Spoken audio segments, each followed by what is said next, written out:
Okay, ladies and gentlemen, it's Josh Reeves here with you. This is update number 3 for me today.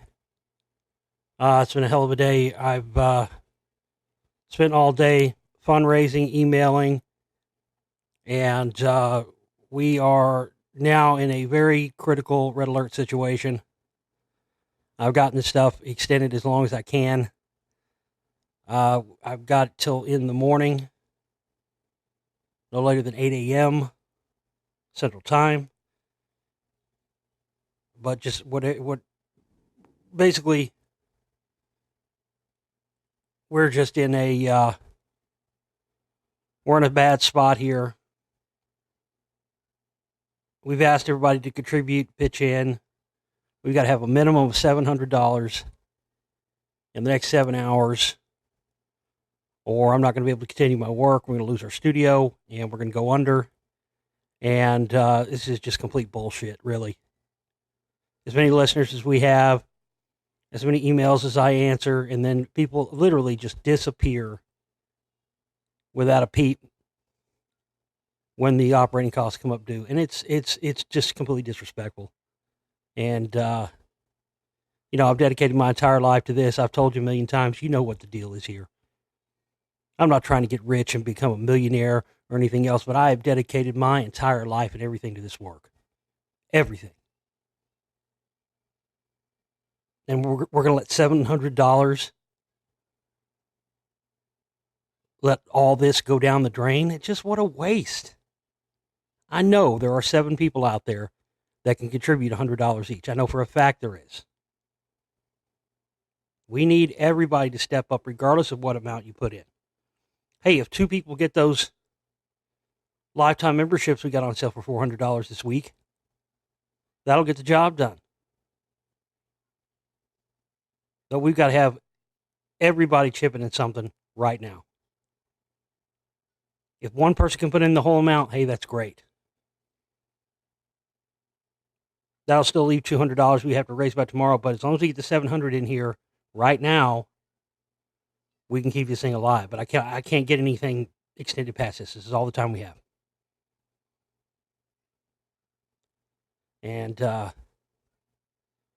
frankly, I'm exhausted. I mean, I've already been working nonstop on this film, working nonstop on all this stuff, for years. I don't get a vacation or a paycheck or anything that at the end of the week. And largely, most of the time, everything that I do and every effort I do is largely thankless. It really is. And I don't want the pat on the back or, the attaboys or anything. All I want is enough to be able to do this work and continue every month. That's it.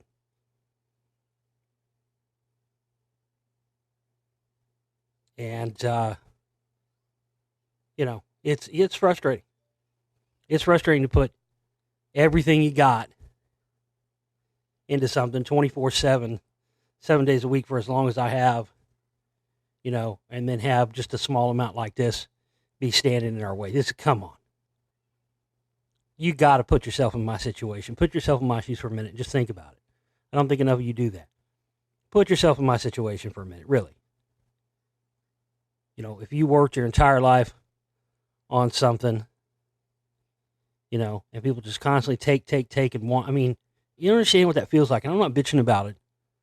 And I never bitch about it. But, all I ask is that we get your support so we can continue and keep the bills paid and the lights on every month. That's it. And you guys don't see the other side of it. You see it from only your perspective. But you don't see the hundreds and thousands of emails I get and respond to all the time. You don't see all the people who are constantly trying to data mine me for information and act like they're my friend. And really all they want out of me is just information. They want knowledge. They want stuff that they ain't going to get nowhere else. They know where they're not going to get it anywhere else. And then once they get that's it, they disappear. You don't hear from them again. I can't tell you how many times this happened. People act like they're my friend. Once they get what they want out of me, get knowledge, information out of me. I even have personal friends that do that to me. I have people I know my whole life, and I won't hear from them for years. And then one day they need some info on something, and then you give it to them. They give you nothing in return, and you never hear from them again for years. That just put yourself in my shoes for a minute. And I'm not trying to say I've got some, you know, mega massive brain like I'm some brainiac or something, but one thing that I do pride myself on is I do have a lot of information because I have dedicated everything in my life to this. It's not a hobby or a game or a side hustle. For me, this is my 100% 7-day a week, 365-day a year job with no end in sight, no retirement, no vacation, no chance of upward mobility. But I do it, and I do it day in and day out, and I do all this work. I've done all this work on these films. I've, to the detriment of my own personal life, my health, everything else. I put this show and this work above everything else in my life. And people want from me all the time. And again, I'm like, I don't ever bitch about it. I could. It happens that often, but people have to give back so that I can continue to give and continue to do this work and continue to make the films. People fiend like crack fiends for the next show, man. Every day, I'm telling you, it's not a joke. It's like crack to some people, but crack ain't free, motherfucker. Crack costs money. You got to pay for that crack. So if you want your Reeves crack, you got to throw some money in the kitty so it can continue.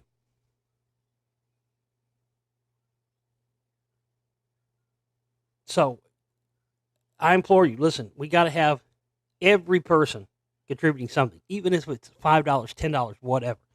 What we really need is 7 people who can contribute $100, or one person that can contribute $700. I know we got those people out there too. Or one person, $400, another person, $400, or $400 and $300, whatever, just whatever combination. I mean, if we could have a mega superhero come forward and just contribute the rest of what we need, that would be amazing. But really what we need is all hands on deck and everybody putting in and contributing something. And I don't put people on blast and give out their screen names and stuff, but there are people I could that constantly bug me and send me PMs for info and want to know this and that. And that's fine, but, you got to give back too. And I'm going to stop, listen, I know who contributes and who doesn't, believe me, and I know what amounts people contribute. And I got no problem, if you need to know something, I got no problem helping you out if I'm able to do that. But it's got to be both ways. Because I can always give the information, but everybody's always got an excuse of why they can't contribute. So, I guess I'll just start rolling it back on them. If you can't contribute, I can't help you with information. You know what I'm saying? And listen, if it wasn't hundreds of people, I wouldn't care, man. But you can't possibly know, if you've never done this kind of thing, you've never been somebody who's, it's not like I'm some big mega star, but even on a small scale, man, unless you've done something like this, you don't know what it's like to be a public figure and everybody wants a piece of you, but nobody wants to give anything back to help build it back up. And that's a problem. And I know that's a problem with society as a whole, and, it's not limited or confined to just this. I understand that. But it's still a fact, and it's still a reality. It's still something that we have to deal with. I got enough problems having to deal with these motherfuckers shadow banning me and suppressing my work and limiting my views and my subscribers and everything else, and demonetizing my channel on YouTube for the second time. And they spend millions to combat me, and we're sitting here talking about $700 we're going to go under. Come on.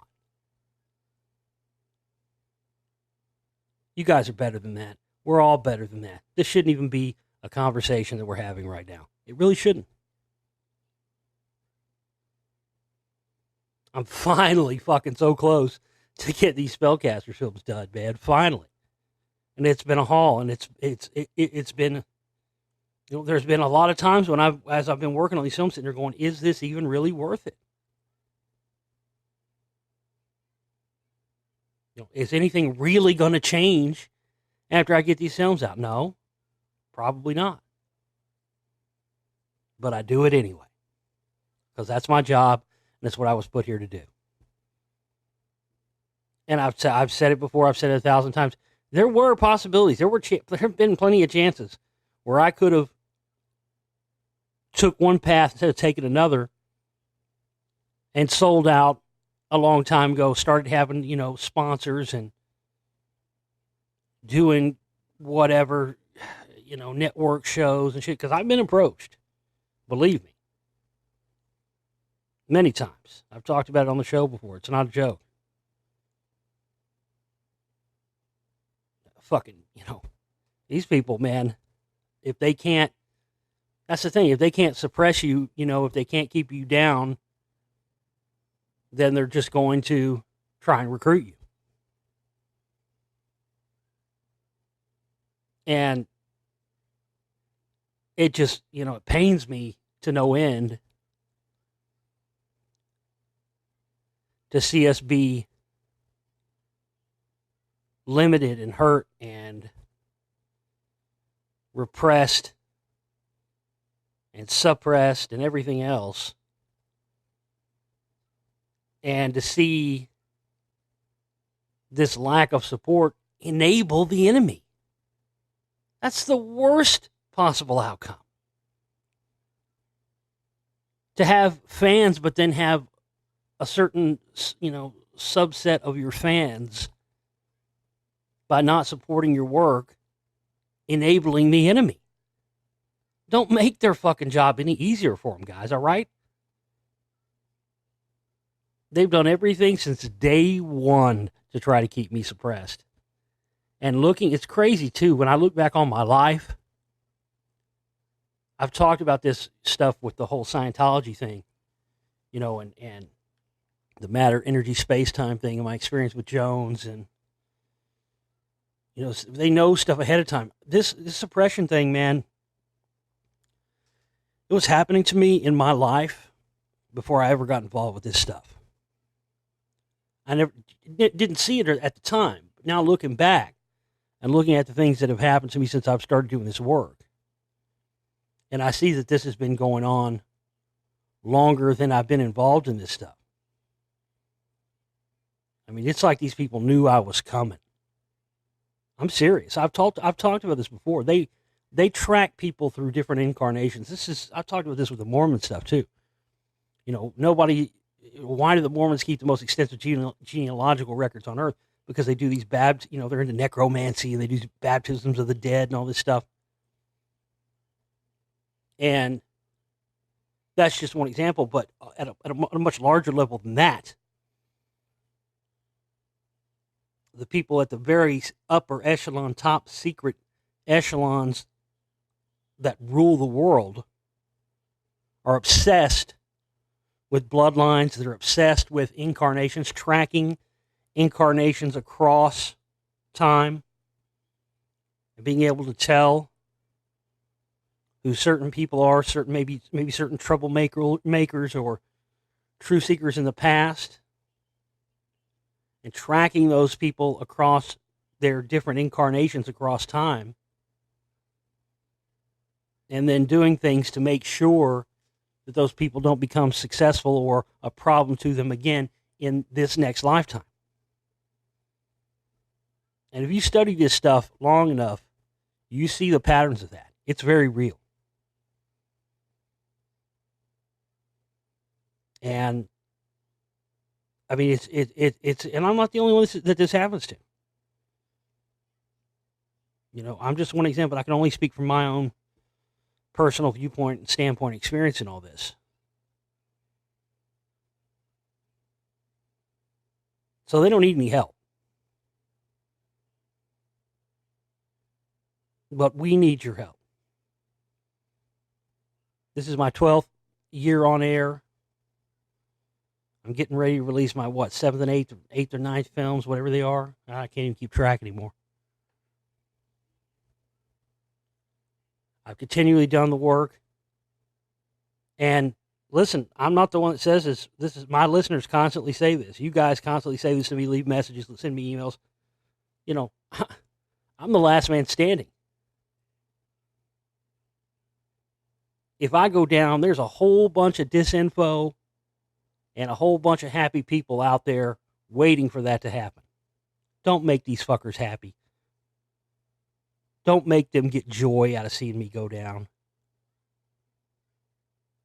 This is such a small amount. And I know this is not an obstacle that's insurmountable for me and my audience. I know it isn't.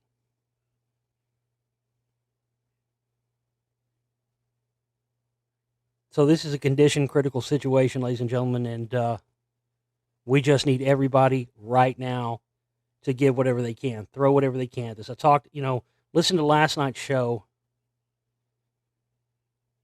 I talked about all the perks and all the stuff on there, but more importantly than that, I talked about the listener that said, imagine what Josh could do if we all got behind him and supported him, and he had money other than just to barely scrape by and cover the operating costs every month. Imagine the damage he could do, and that's true,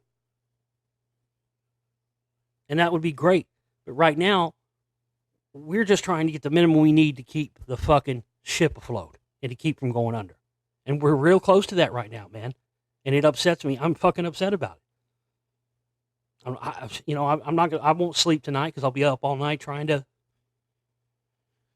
do this, trying to get it going, trying to raise this cash we need to keep it alive. This is 24/7 for me, man. It's not enough that I have to dedicate my entire life and everything to doing this work, and it's 24/7. But the fundraising thing is too, man. And if I didn't have that burden, if I didn't have to worry every month to month about the fundraising and about raising the cash just to keep the lights on and keep the studio alive and all this stuff, I can't imagine what that's like. That's a pipe dream beyond being, some people dream about being movie stars and rock stars and billionaires and all this stuff. Man, I don't care about any of that. My pipe dream is just to be able to live in a world where I never have to worry about the operating costs every month. And look at the amount we need every month. It's minuscule. These guys are spending hundreds of thousands of dollars. These guys are becoming millionaires from doing nothing more than being shills and disinformation artists, which I swore I never would be. And I'm so proud that even when those opportunities presented themselves, it wasn't even a second thought that I would ever sell myself out to these people, because I fought too goddamn hard to get here. The first 3 years I was on air was just nothing but constantly a fight just to keep the show on air, not from, operating costs, stuff like that, but from other networks who wanted to fire me every other week because I was talking about stuff they were scared to talk about. And now it's a different world now. Now everybody just talks about whatever and puts it on YouTube. And back then it wasn't the same thing. We were doing all this stuff on Shoutcast streams and it was networks, and they were only staying alive by their sponsors. Man, I fought tooth and nail. So I think, that's the thing, is people just take it for granted. Listen, I'm 42 going on 43. I'm not, I'm not invincible. I'm not immortal. One day I'm not going to be here anymore. And if there were a whole bunch of other people out there doing what I do on the level I do it at, uncover the things I uncover, I'd be fine with it. But God damn it, man, there just isn't. There's nobody else picking up the fucking slack here. So I have no choice but to continue. I can't turn back now. I'm too far into this. I'm way too far, too deep in this now to turn back and do something else. Are you kidding me? I mean, you got to think about this. When I started this radio show, The Global Reality, in 2007, I was 2 months into being 31. I was just in my early 30s. I'm going to be 43 this year. Think about that. I spent the prime years of my life dedicated to doing this, not starting a family or trying to find a wife or have kids. These movies and these shows and these are my kids. This is my legacy. And I just don't want my legacy to be that I had to scrape by and, barely make it every month. Again, man, I don't want to be rich and live in a big house. My dreams and aspirations are not that big. My ultimate dream would be able to, have a place that I own that I don't have to rent, and have the studio there. It would be badass to have that in Rockwall and have it, on a piece of land where some of the Rockwall is, and, be able to have a podcast studio there and have a piece of the wall just permanently uncovered. And have certain people, certain guests, people who contribute certain amounts of stuff come out to see the walls. I mean, that's the kind of dreams I have, man. Not to be a rich or a millionaire or be a big, well-known personality like an Alex Jones or a Joe Rogan or any of those guys, man. My focus and what's important in life to me has always been finding the truth, and it started with my own personal quest for truth. I never wanted to be a radio host, man. I never wanted to do that. You don't get up and nobody sets out and goes, what? I think I want to be a radio host. I think I want to do a talk show. No, man. I just had a knowledge of somebody, and I would listen to these shows, and it was my brother actually. It was like, you should do your own show. I never even thought about it. But that's all it took. As soon as my brother said that, I went, goddamn, I can't believe I never thought about that. I am going to, you're fucking goddamn right. I am going to do it. And it's funny because my brother's not really into this stuff. He doesn't, he doesn't deny it. Anything I tell him, he'll nod in agreement and say, I believe you. But, I never, I never sat out to want to, I want to be a conspiracy talk show host. It's not. I was a musician for me. Still am a musician. Do all the music for the films and all that stuff. And I wanted to be a musician, and I wanted to be a filmmaker. I met Jason Alexander. I've told this story before, but it's fucking true, man. Old fucking Costanza from Seinfeld. I met him back in 2000 in Dallas, and he had a film that he directed. And I remember he was the first person I ever heard that knew that like YouTube was coming. He told me point blank, because I said, hey man, what do I do?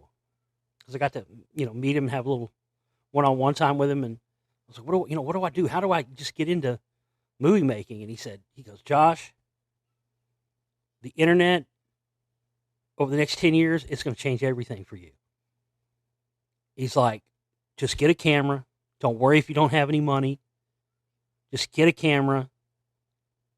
In a few years, the computer processing and the internet speeds and all that are going to get faster. You're going to have a global audience for what you do. And you're not even going to need a movie studio or big backing to do it. You'll just put your stuff out there and you'll start acquiring fans. And it'll just... And, he wasn't 100% right, but he was a lot right in the fact of, he's having that foresight of knowing that the internet was going to change the game for people to make independent films. And it did, and, that was a pivotal moment for me, but it wasn't, that was 2000. It took another 7 years for me to make my first film, and yeah, it was crap, but it was a movie, and it got shown in a theater that I got taken to, when I was a kid, that my parents went to, and my grandparents went and saw movies at, historic theater here in Dallas, and, the last man that got pulled out of the World Trade Center alive, was there, and William Rodriguez, and the explosions went off, when the towers are coming down on the big screen. And I saw him physically jump. He jumped. It was like PTSD for him. It was like, and I just broke down in tears, because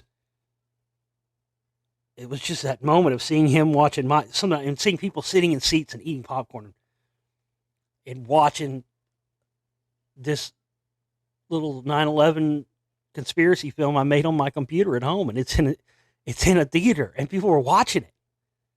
And it was like 2 weeks later, I was on air starting this show. And there's been just a continual string of synchronicities and everything along the way that have confirmed, that have never happened to me in any other way, anything else I've ever done in my life. This whole thing has been life-changing for me beyond anything else. It really has.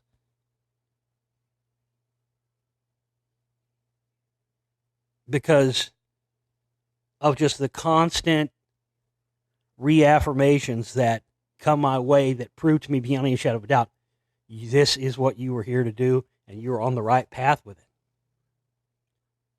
And if I hadn't had those things constantly happen and still happen all the time, I would have quit a long time ago.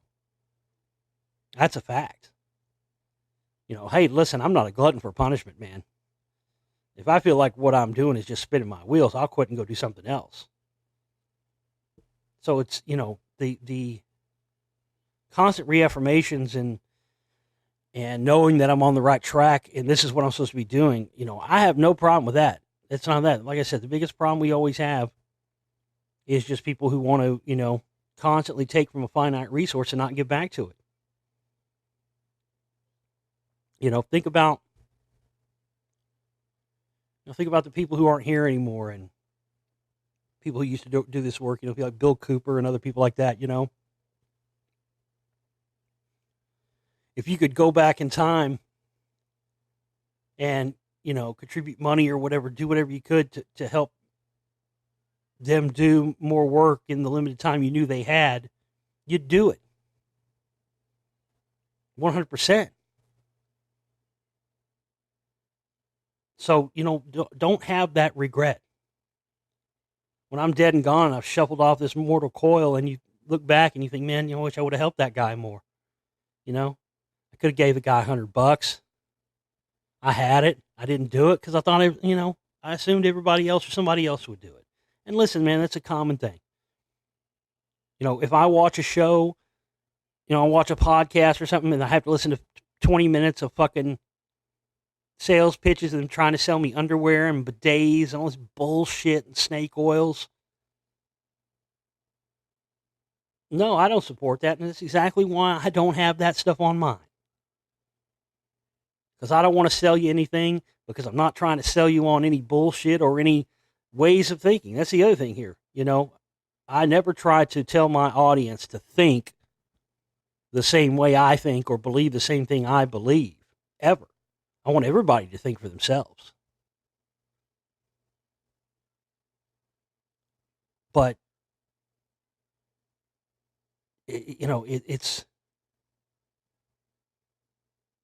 it's got to be reciprocated. And we just need everybody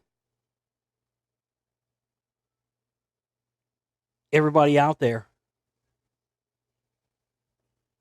to be more proactive in your support.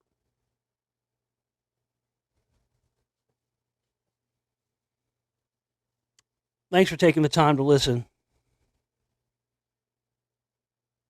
I implore each and every one of you to not let this go under for such a small amount, man. Really. I mean, what a tragedy that would be. And I've had enough tragedy in my life. I don't need any more. Let's get $700 in here ASAP so we can do this and I can continue to do my work and do what I was put on this earth to do. And that's to kick these lying, fucking, truth-hiding bastards in the teeth and the nuts and every chance I get. But like I always say, I can't do without you, and that's the absolute, honest truth. You supporting my work is like being my left hand or right hand. And when we don't get that support, it's like I don't have limbs. You guys are so important to me, especially the guy, you out there who actually do support my work and have supported my work. And I understand not everybody can do it every month. But that is what we need. We need consistent people who can contribute every month. Really, that's the main thing. I don't do advertising sponsors, but listen, if you've got a business or you got, something you need promoted, like an Instagram account or something, or you got a business, an online business, or you got something like that, and you just want me to give you shout outs and plug your links and all that stuff every month, you want to be a monthly contributor, email me, globalrealityshow@gmail.com. We'll see if we can work something out. I don't mind doing stuff like that, especially if I know it's a business or a company or something that's owned by one of our listeners. Man, how great would that be? I would love that. To have just sponsors, not really sponsors, not really like advertisers, but just people who have, hey, this guy over here makes fucking guitar pedals or whatever. This lady over here makes jewelry. Throw me a few $100 a month or whatever, and hey, go check out so-and-so stuff. They're awesome. That would be great. That would be killer. But, unfortunately, most people have to work these fucking terrible slave jobs. That's what I wish for I hope for all of you that you all are able to find something in your life you can do that's an expression of you, that's not just some fucking meaningless labor in some slave job. I know you all that really support me and really truly care about me want the best for me and want what I want out of life to happen for me, and I want the same for you.